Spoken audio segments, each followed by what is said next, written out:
হ্যাঁ, তো এত ভালোবাসা ভরসার মাঝে কি এমন শক্তি এলো যে তোমার ভালোবাসা নড়বড়ে হয়ে পড়লো? আজ যেন দীর্ঘসেরা পালাক্রমে তাড়া করে চলেছে। এছাড়া আছেইটা বা কি? ব্যথাতুর কণ্ঠে রাহাতের কাছ থেকে দীর্ঘ জবাব, অনেকটা ব্যাখ্যার মতো।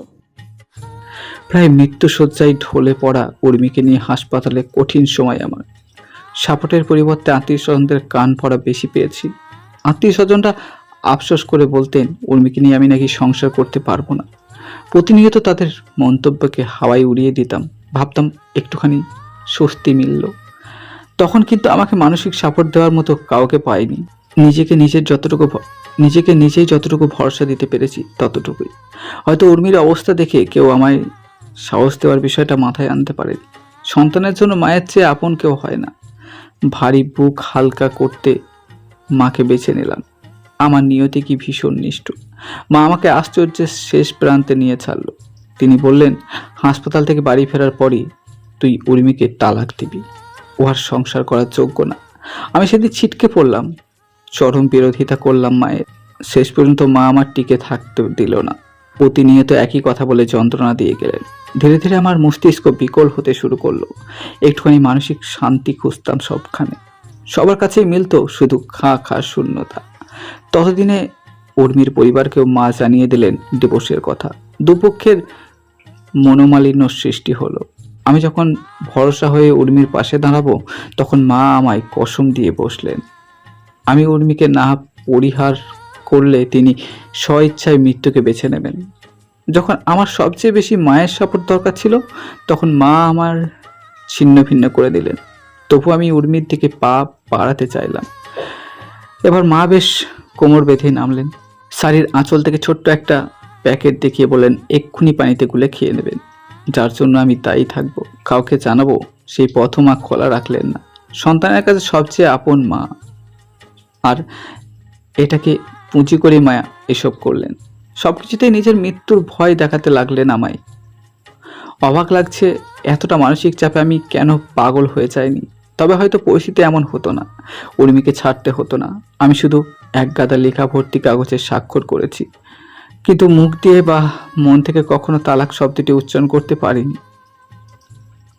আমাকে চাপের মুখে ফেলেই মা স্বাক্ষর করিয়েছেন।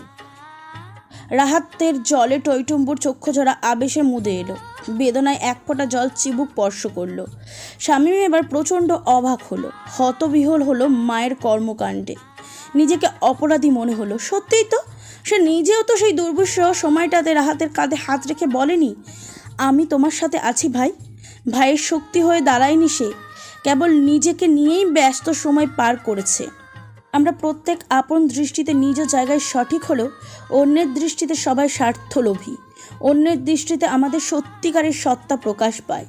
সেদিন ভাই কতটা নৃশংসতা অনুভব করেছে তা কেবল সে নিজেই বলতে পারবে। আমরা বলে থাকি আপনার ভেতরকার কষ্ট আমি উপলব্ধি করি। আসল সত্যি এটাই যে যার ব্যথা সে ছাড়া দুনিয়ার কারোর হৃদয়কে সে ব্যথার স্পর্শ করতে পারে না। এত এত উত্তর আর ভাইয়ের প্রতি সহানুভূতি মিশলেও কিন্তু থেকে যায়। মনের মাঝে উকি দেওয়া প্রশ্নটি জমিয়ে না রেখে প্রকাশ করে ফেলে, তাহলে সপ্তাহ না পেরোতেই পুনরায় বিয়ের কারণ কি? রাহাত তাচ্ছিল হেসে বলল, মাকে আমিও সহজভাবে নিয়েছিলাম। তিনি আমাদের ডিভোর্সের আগে থেকেই লিলিকে ঠিক করে রেখেছিলেন। সেই প্রথমবারের মতো এবারেও রূপসী খুঁজে বের করলেন। মায়ের কারণে লিলির সাথে দেখা করতে রাজি হলাম। তাকে সবটা খুলে বললাম। তারপর চেহারার আকৃতি দেখে ভাবলাম মেয়েটা বুঝদার, এই বিয়েতে রাজি সে হবে না। কিন্তু আমাকে অবাক করে দিয়ে পরের দিন মা জানালেন সব ঠিকঠাক, বিয়ের কথা পাকা। তখন নিজের প্রতি বিতৃষ্ণা চলে এলো। মায়ের প্রতি জেদ আর অভিমান থেকেই নিজের সব ইচ্ছে আকাঙ্ক্ষা অনুভূতি জলাঞ্জলি দিয়ে বিয়ে করলাম। আমার মূল্যই তো মায়ের কাছে নেই। প্রথম দিনই লিলি জানালো সে আমার কাছে স্বাভাবিক জীবন চাই, যেমনটা আর 10টা বৈবাহিক সম্পর্ক চলে। এসব থেকে বাঁচতেই পরের দিন বাড়ি থেকে বেরিয়ে ঢাকার বাইরে চলে গেলাম। সবাইকে জানালাম কাজের জন্য অফিস থেকে পাঠাচ্ছে। মিথ্যে বলেছিলাম, অফিস থেকে পাঠায়নি, বরং আমি নিজেই অফিস থেকে ছুটি নিয়ে চলে গিয়েছিলাম। 2 দিনের অতিরিক্ত ছুটি মঞ্জুর না হওয়ায় আবার ফিরতে হলো। বাড়ি ফিরেও জবাবদিহিতার মুখোমুখি হতে হলো আমায়। কেন আমি তাকে ফোন দিলাম না, কেন তার ফোন তুললাম না, সে নিয়ে বেশ চেঁচামেচিও হলো লিলির সাথে। শামীমকে বেশ চিন্তিত দেখ। তাহলে এখন কি করবে তুমি? একদিকে ভাবি, অন্যদিকে তোমার দ্বিতীয় স্ত্রী, দুজনের সাথেই অন্যায় হচ্ছে। রাহাত কঠিন চোয়ালে জবাব দিল, যার জন্য এত কিছু হলো তাকেই ভুগতে হবে। আমি আমার সিদ্ধান্ত নিয়ে ফেলেছি। আশা করবো এবার নিজের বিবেক খাটিয়ে সিদ্ধান্ত নেবে, অন্যের সিদ্ধান্তের উপর নির্ভরশীল হবে না। আকাশে অন্ধকার ভিড় নামলো মন্থর গতিতে। চারিদিকে মাগরিবের আজান পড়তেই দুই ভাই নিচে নেমে গেল। উশাক্কা নিয়ে এসে শার্ট চেঞ্জ না করে রাহাতের সাথে কথা বলায় ব্যস্ত হয়ে পড়ল শামীম। সারাদিনের ব্যবহৃত ময়লা শার্টের টপ বোতাম খুলে নিচের দিকে হাত রাখতে স্থির হয়ে গেল। চিকন দুটো হাত এসে ঠেকল বোতামের উপর। নিজে থেকে শামীমের শার্ট ছাড়িয়ে দিল উষা। তার কথা আমলে নিয়েছে ভেবে ক্ষীণ হাসল শামীম। এখানে আসার আগে তাকে অনেক বুঝিয়ে অল্পতে মাথা গরম যেন না করে, কেউ কিছু বললে যেন চুপ থাকে, গুরুতর কিছু হলেও যেন নিজের প্রত্যুত্তর না করে শামীমকে জানায়। বিকেলে আসার পর থেকে কথাগুলো অক্ষরে অক্ষরে পালন হয়েছে। অন্য একটা শার্ট গায়ে জড়িয়ে উষার ললাটে গভীর চুম্বন করে বেরিয়ে গেল শামীম। মসজিদে অজুখানা থেকে অজু করে নেবে। মাগরিবের নামাজ শেষ করেই চোখ বন্ধ করে খাটে এসে বসল উষা। বিকেলের কথা মনে পড়ে গেল। বাড়ির কারোর সাথে উষার সম্পর্ক ভালো নয়, সেই জন্য একাকী সময় কাটাতে ছাদের পথে রওনা হলো।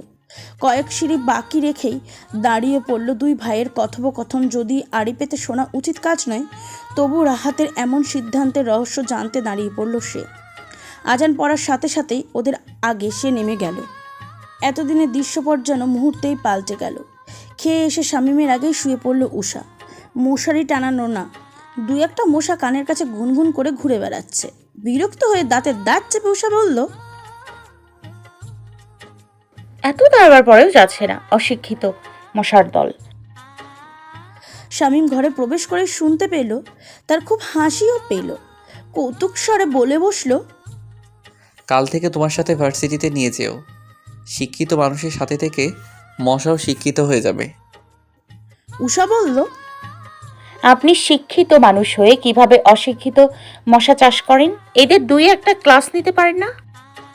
শামীম মজা করেই বলল, সেই ক্লাসটা মশার না নিয়ে আপনার নেওয়াই বেটার হবে আমার জন্য। উষা মুখ বেঁকিয়ে বলল, হুম। শামীম শোয়ার পর উষা নিজে থেকে তার হাত মাথায় রাখলো। অল্প হেসে শামীমও তাকে আলিঙ্গনের কাছে টেনে নিল। সকাল সকাল রাহাতকে নিয়ে মায়ের সাথে রাগারাগি করে জানতে পারল উষা। নাসিমা বেগমের অশান্ত বিধ্বস্ত রূপ দেখে মনে মনেই হাসল। মুখে আগের মতো লেগে থাকা হাসিটা নেই, চোখে মুখে মলিনতার ছাপ। আগে সেই সুশ্রী আর নেই। কি নিয়ে যেন সারাক্ষণ আতঙ্কে থাকে। উষা মনে মনে আওড়ালো, আমি যে উদ্দেশ্য নিয়ে এসেছি সেটা আপনার সন্তানই পূরণ করবে। আপনার মানসিক শান্তি হারিয়ে নিঃস্ব হওয়ার অপেক্ষায় আমি। আপনার ছেলে যতই নিঃস্ব হোক না কেন, এরকম একটা অবস্থায় আমার বোনের হাত ছেড়ে ঠিক করেনি, সেও এর ফল ভোগ করবে। শীত শীত আমেজে মধ্যাহ্নের শেষ বেলায় মিঠে হয়ে এলো রোদ্দুর। তেজ হারিয়ে নিশ্চুপ বিদায় নেয়ার ক্ষণ। অবেলায় গোসল সেরে এক কাপ ধোয়া ওঠা চা হাতে টুকরো চুমুক বসালো রিয়া।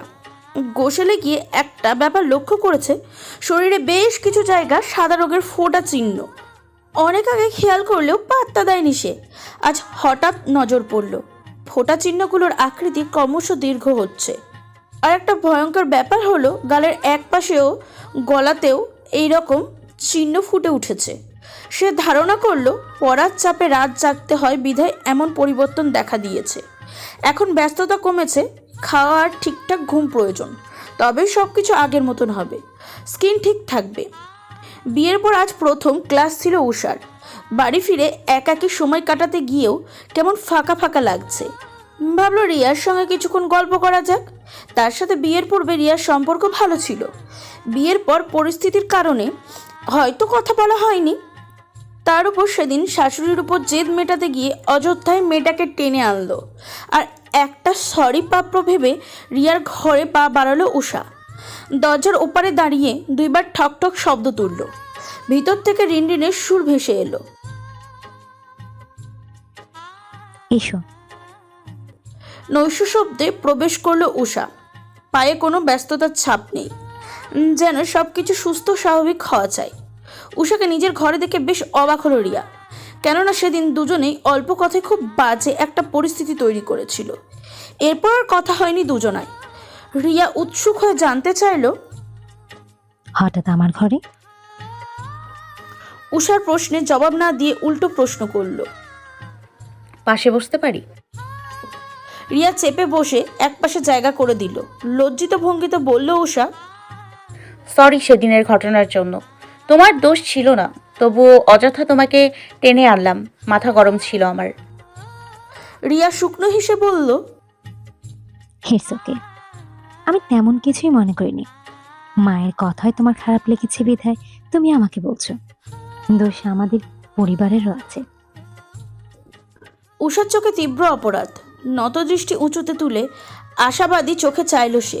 রিয়াকে ফের প্রশ্ন করল, আমাদের সম্পর্ক কি আগের মতো হতে পারে?